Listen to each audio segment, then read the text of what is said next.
Well, good afternoon, everyone. Thank you for joining us here today for our Utah 2034 press conference. It's been about a year and a half since we last saw you, and in that time we've been preparing for 2034, albeit 8 years away. Today what we want to do is to celebrate our 8 years to go and update you a little bit on the progress that we've undertaken, and in particular looking at how we're working on projects now to maximize the impact and the legacy of our games, particularly through our work in sport and our local communities. I'll give you a little lineup of who we have here today. On your far left is Sarah Hirshland, the CEO of the U.S. Olympic and Paralympic Committee. Next up is Utah Governor Spencer Cox, Salt Lake City Mayor Erin Mendenhall, the President and Executive Chair of Utah 2034, Fraser Bullock, and the Utah 2034 CEO and Vice Chair, Brad Wilson. Sarah, if you could kick it off for us. Thank you, and hello, everyone. Thanks for being with us. I have to start. I'm here today, obviously, with our partners from Utah, and the relationship between the National Olympic Committees and the organizing committees is so crucial to the success of the Games. So let me start by just saying again, thank you to the Milano Cortina Organizing Committee. We're having a wonderful time, and on behalf of Team USA, you guys are doing a great job. And I am here to emphasize to all of you how excited we are about the journey ahead with the Utah 2034 team across the board. It's an incredible place, Utah. If you've not been, I encourage you to make time to visit. The culture of sport in Utah is contagious. It is a wonderful place to spend time. It is a culture that not only supports Team USA and has supported Team USA for many, many years, but it's a culture that supports the hopefuls and the young people who are inspired by Team USA athletes and, frankly, international athletes from around the world who come to Utah to train, to recreate, to participate, to learn sport. And it's something that we're incredibly proud of. And it is a place where we can all learn how to build healthy sport cultures, how to integrate communities and build strength both in humans but also in the communities where they live.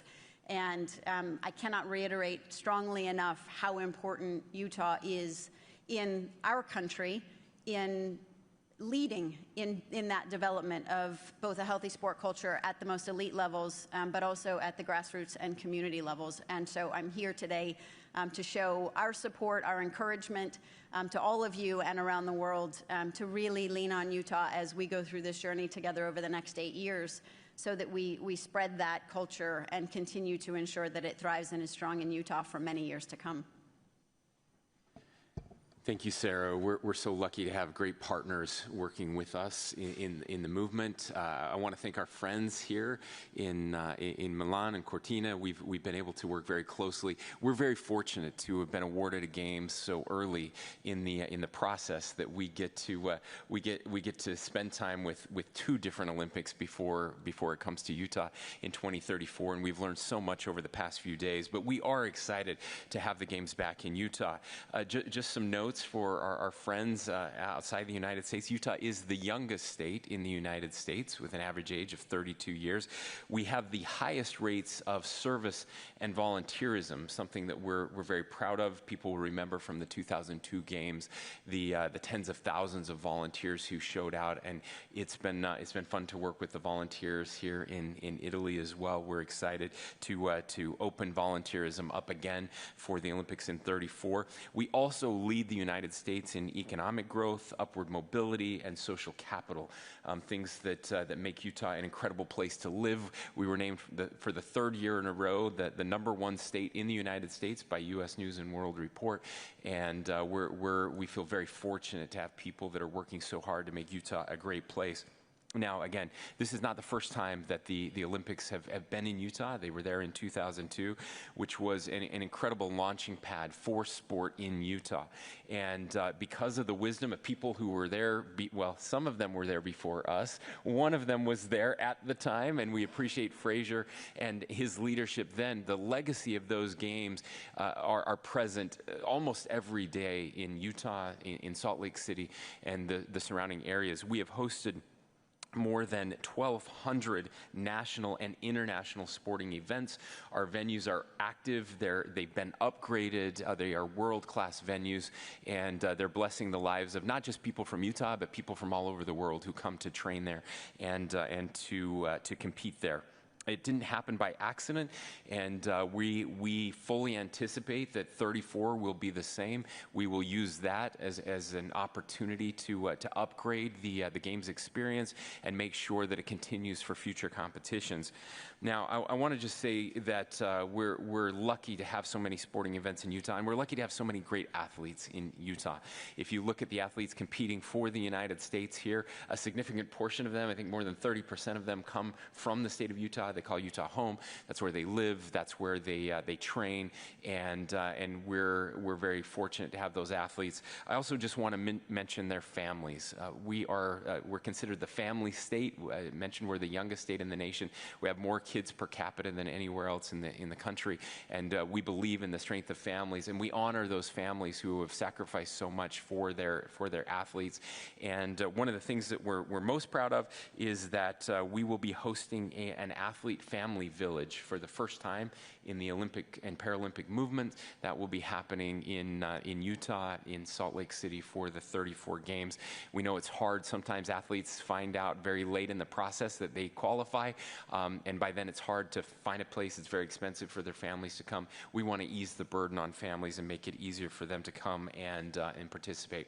And finally, I would just say that we love the Olympics and Paralympics for many reasons, but most of all is the way that it brings people together at a very divided time in our nation and in our world. This is an opportunity for us to come together, an opportunity for us to see the very best of humanity, to celebrate our different cultures and humanity together. And we're grateful for everything that we're seeing here that does that, and our commitment to the Olympic and Paralympic movement. Everybody who participates there will be that you will see that in Utah when you come and visit. Again, I'll just echo Sarah. We hope you come before 2034. We would love to host you and show you the very best that Utah has to offer. And I'm so excited to be here with my colleague, the incredible mayor of the great city of Salt Lake, Erin Mendenhall. Thank you, Governor. It's wonderful to be here. I love Milano, and I think there is a familiarity between Utahns and Italians. Very welcoming environment here. A lot of love that you can feel being in this community among these wonderful people. About a year and a half ago, Salt Lakers and Utahns gathered in the middle of the night for our bid in Paris at the Summer Games there. It was 3 in the morning, and literally thousands of Utahns came out to celebrate our moment of getting the 2034 Olympics and Paralympics awarded. Now, 4 nights ago, many of you were probably at San Siro Stadium here in Milano for the opening ceremony. Well, back in Salt Lake City, we gathered again to have a watch party and celebrate our connection now to the assurity of the future games. Our legacy in Salt Lake City isn't in 2034, and it doesn't end in 2002. It is not a thread through our community. It is absolutely the fabric of our community. Our love for sport, our love for the way that the Olympics and Paralympics give opportunity and hope and unity is built into the fabric of Utah and Salt Lake City. Salt Lake City will be the heart of the games. Thousands of athletes and spectators and coaches and families will come through our Salt Lake International Airport. It is the best airport in the United States, I can officially tell you, and you're welcome to come and visit us anytime before 2034. They will arrive at the Athletes Village in Salt Lake City at the University of Utah, and the medals will be awarded in the heart of our downtown, where you'll be able to watch Big Air and many other competitions. Salt Lakers are building sport into our downtown core in a new way as well. Less than 18 months ago, actually less than 24 months ago, we were awarded a National Hockey League team, the Utah Mammoths, that are now playing in the downtown in the same arena as the Utah Jazz. our professional sports footprint is growing, and I could feel the enthusiasm at the USA Women's Hockey game last night that Utahns have a new relationship with that particular winter sport. Salt Lake City can't wait to host. Our legacy is alive and well, our venues are alive and well, and our passion in learning from Milano Cortina and the beautiful community here about what legacy can look like is part of why we are here today. I'm grateful to be with you. Thank you.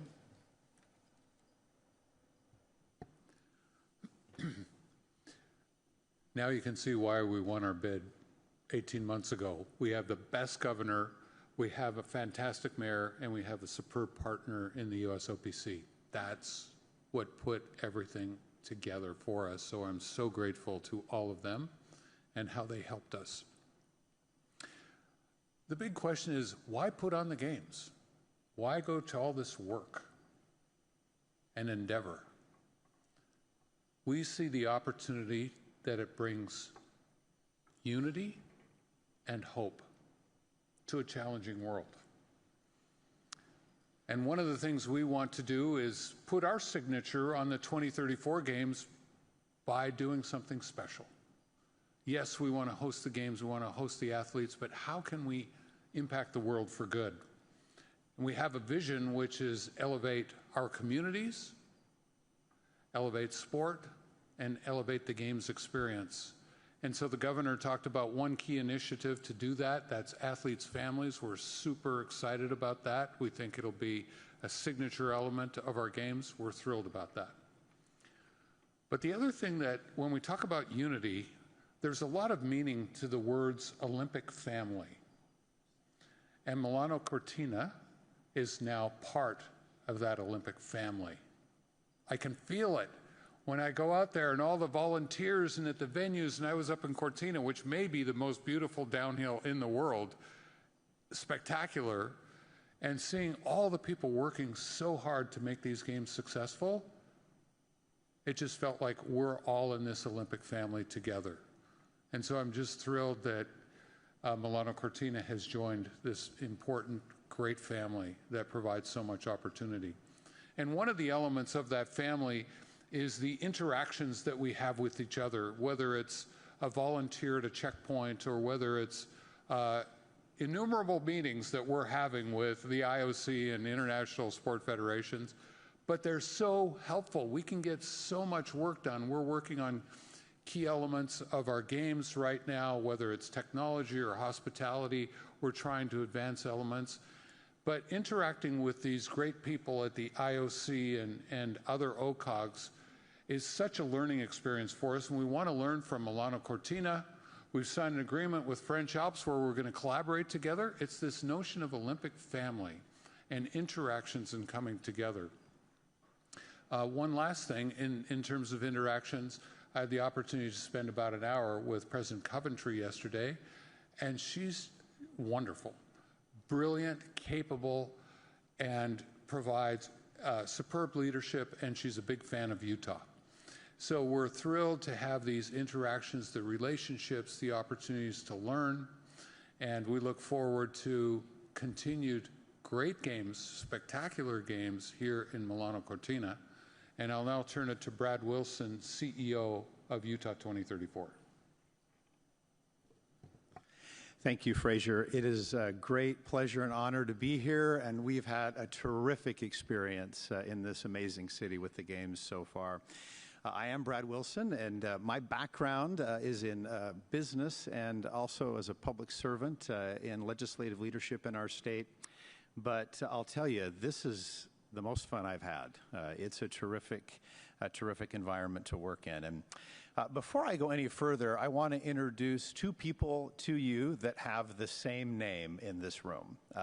My wife, Jenny Wilson, who's on the front row, but also the mayor of Salt Lake County, who also happens to be with us, a different Jenny Wilson, and we're glad that she traveled over here yesterday to be with us. And that never causes confusion. So, hey, I'm going to walk you through the Utah 2034 games by the numbers just a little bit, if I can. First and foremost, 8 years from today, 8 years, is our opening ceremonies. And so that's a marker for us where we will welcome the world to the state of Utah, and the light will shine on Utah. 1 year ago this week, we stood up our organizing committee. 1 year ago this week, I became the CEO, and Fraser officially became the executive chair and president of our organizing committee. We have a board of 25 and a steering committee of 35 that are helping guide and direct the games in 2034. A third of those are athletes, and we're thrilled to work with them, of course, every day.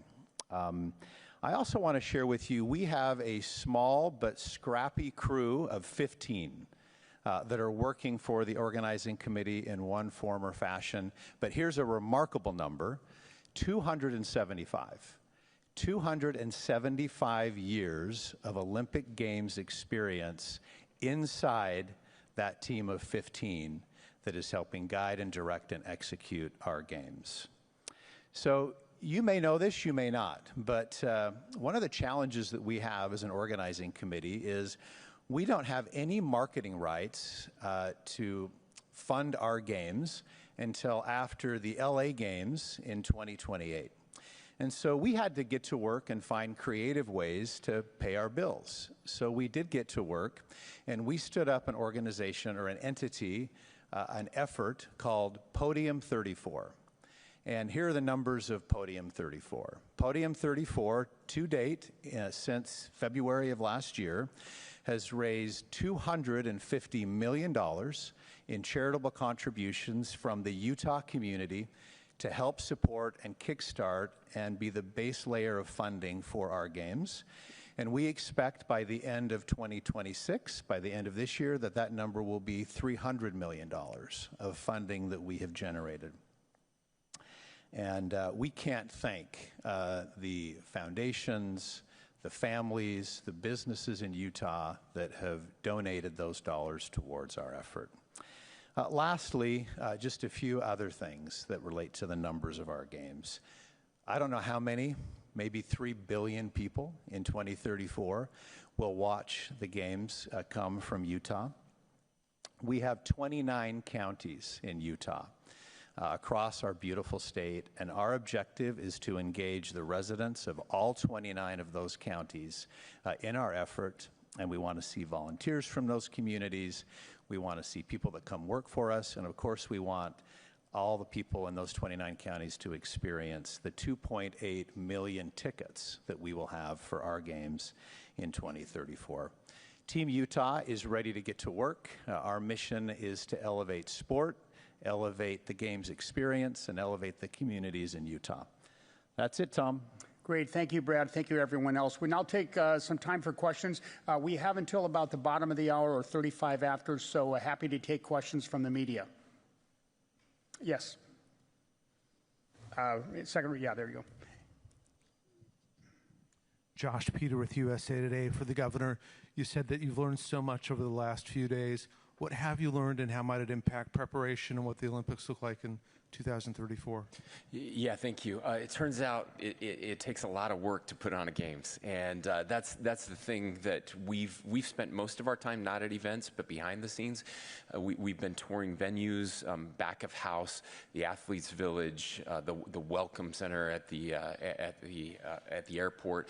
And just trying to understand all of the pieces that go into a games, the technology piece, the transportation piece, and so we've brought teams with us from the state, from the city, from every organization that's going to be involved, so that they can be in direct contact with their counterparts here in Italy.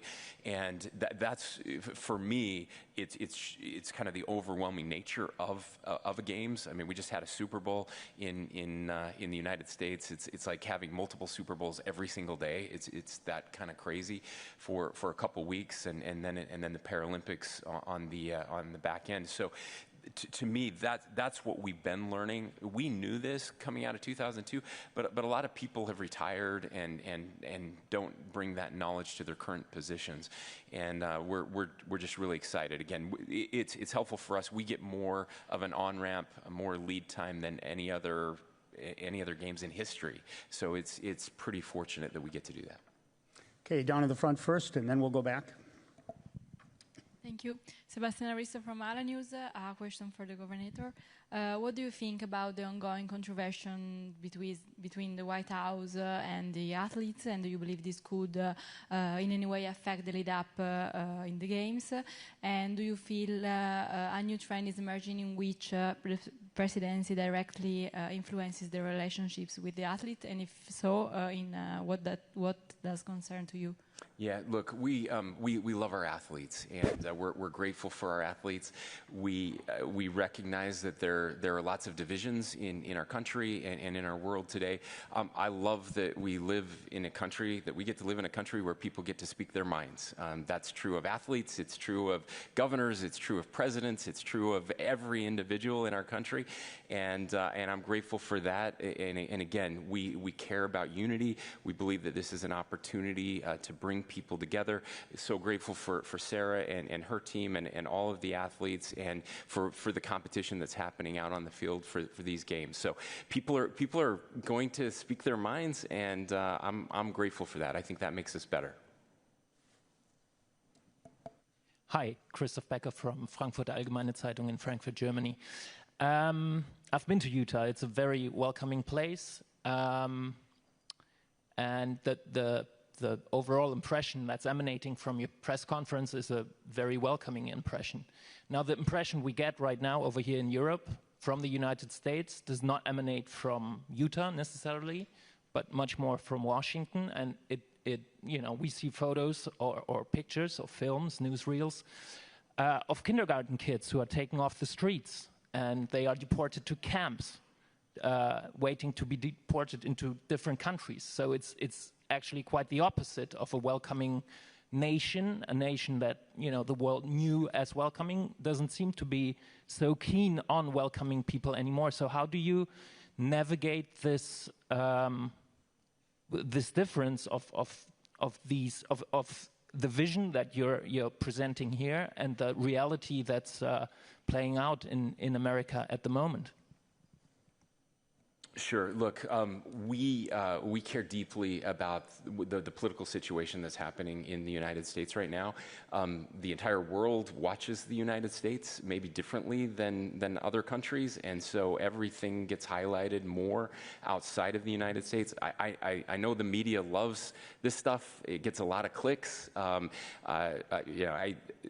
hate the questions you ask the athletes. These are kids out there competing. I think you should be asking them about their sports and about their competition, and let the politics take care of the politics, and that will happen if we have laws in the United States, and those laws need to be enforced. I think that's very important. I think that's true in every country. I've certainly had to show my documents when I came here to Italy, and so but those are political issues that will be worked through. 8 years is a long ways away for sure. We have LA 28 coming out, and what I would say is come visit now. Everything you see on the news isn't the only thing happening in our country, and I hope you get a chance to come back to the United States. I hope you get a chance to come and visit Utah. You will find it still a very welcoming place, as you will the rest of the United States too. We are a very welcoming country.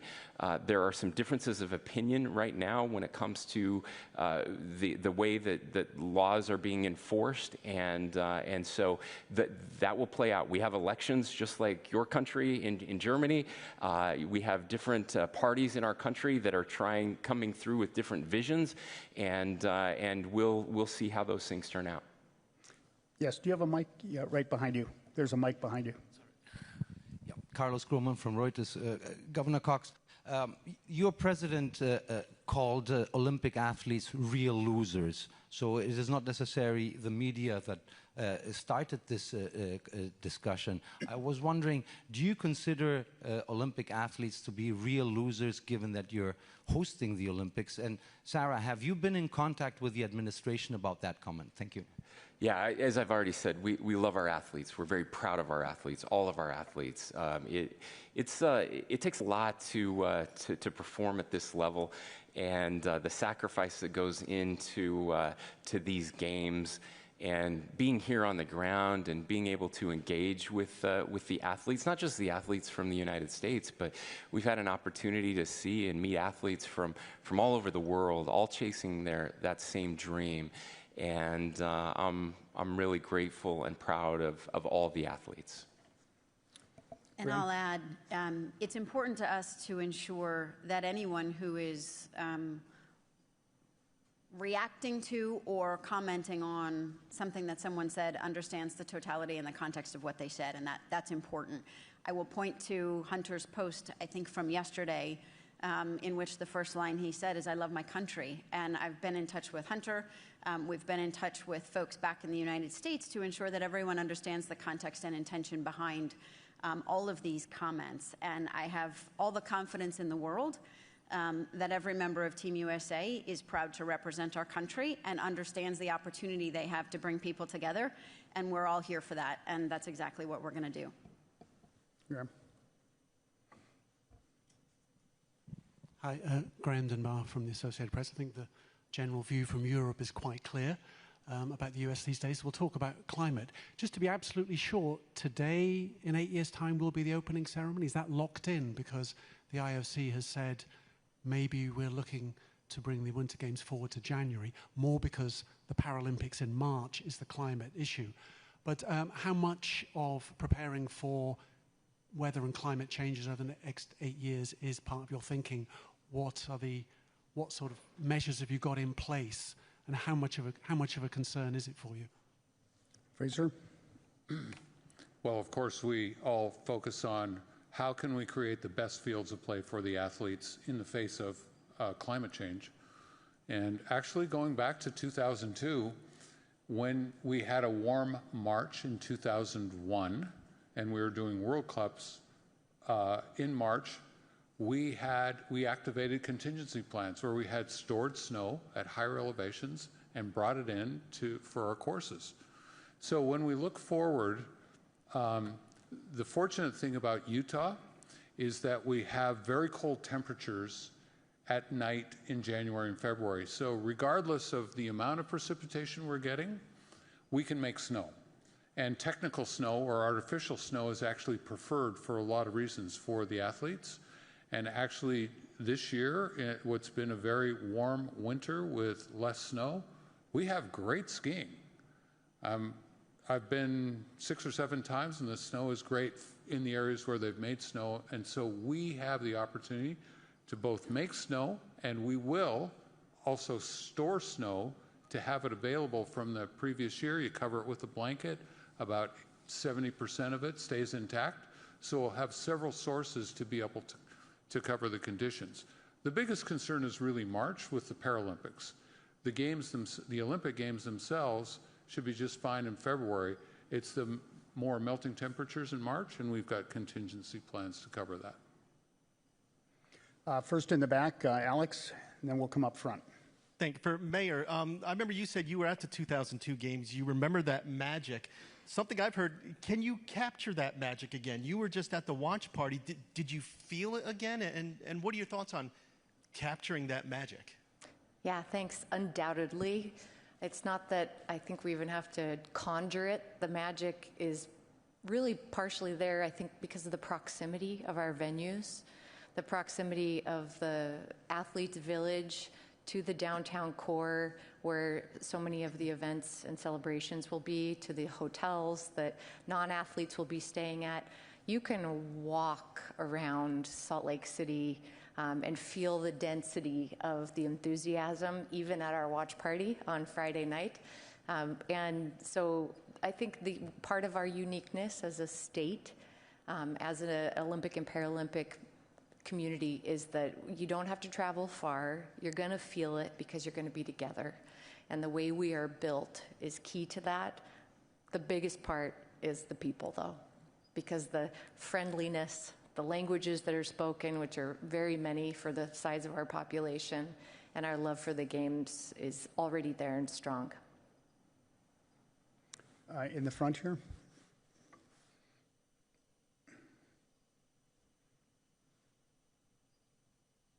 Philip Barker, Journal of Olympic History.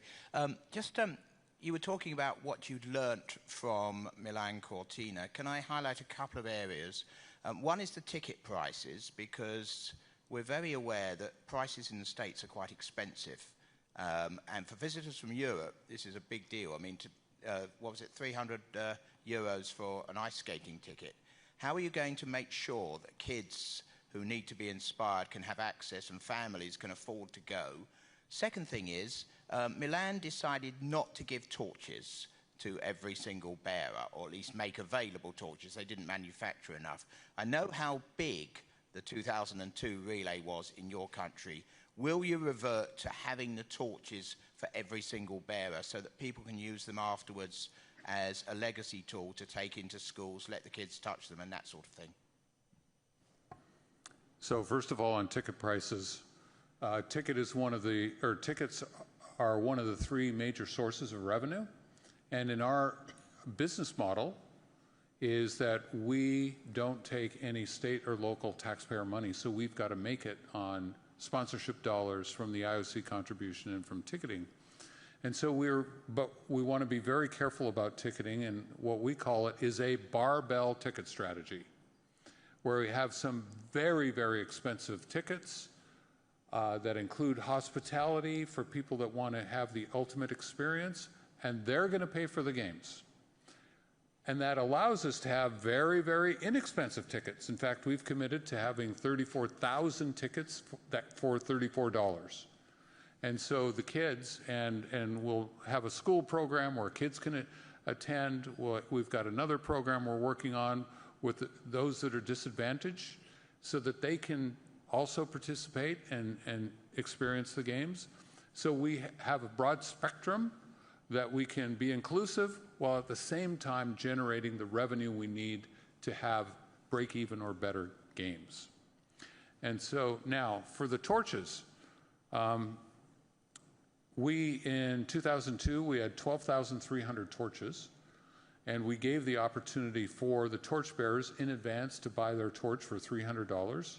I bought mine, and I'm glad I did, because I look at that thing every day. We will bring back the opportunity for people to buy their torches. We think it's one of the key pieces of memorabilia from the games. It signifies, I mean, the flame, the power of the torch relay is almost incomprehensible in what it does, and being able to keep an element of that history with you if you've run the torch relay, we think would be a great benefit to all those torchbearers. Okay, one or two more questions if there are any.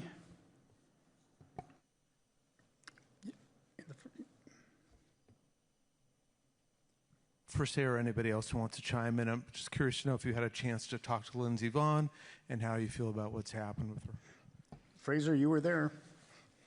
Well, good. I know she's obviously played a role with Utah too. I've not spoken to Lindsey directly, but clearly been in very close touch with our medical team, who has obviously been with her from the moment on the Hill. I'll refer to Lindsey's most recent Instagram post, and if you've not seen it, look it up. The picture is extraordinary, and her comments are reflective of what only Lindsey Vonn can do. She's an extraordinary human being. We are incredibly lucky and incredibly grateful to call her a teammate. Yeah, I'll just add to that. I was there in Cortina, which I'll repeat again, one of the most beautiful places on the planet. Italy, you've got it going here. It's amazing. And it was a bluebird day. We were all anticipating it, and I was up there on right by the hill. And 13 seconds into her run, when she crashed, everybody in the crowd just went, oh, it was so hard to see that. But Lindsey's fearless.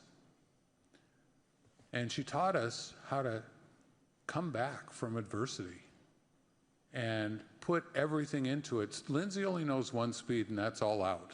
And that's what she was doing that day, without an ACL. Just amazing. I did text her. I haven't heard back yet, but she's an important part of our family here in Utah. She was part of our bid team. She's on our board. She's on our executive committee.